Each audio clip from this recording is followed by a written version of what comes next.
Here's something that surprises almost every business owner the first time they hear it. You can absolutely win a lawsuit and still lose money. So let me explain what I mean by that. Most people assume if they win in court, so they bring a lawsuit and they win, the other side is required to pay their legal fees every time.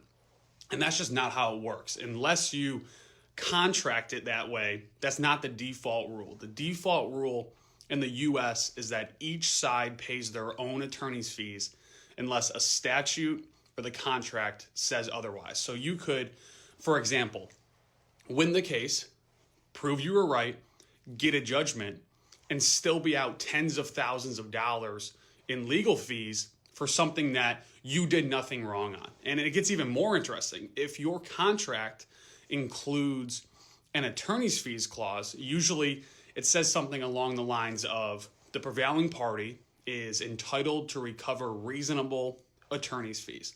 And that changes everything. What does reasonable mean? Does it automatically happen? Do you have to further prove it? And if so, the losing side now has to pay both their fees and your fees. And that clause alone can shift leverage before a dispute even starts. So in arbitration, in mediation, having that clause there just gives you way more leverage as you negotiate, because now the risk is not just losing, it's losing and paying for the entire fight. And so here's the practical takeaway when you're contracting.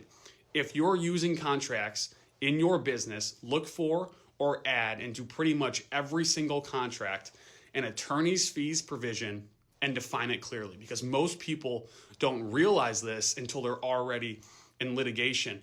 And at that point, you can't go back and add it. In business law, small clauses create big leverage, and this is one of them.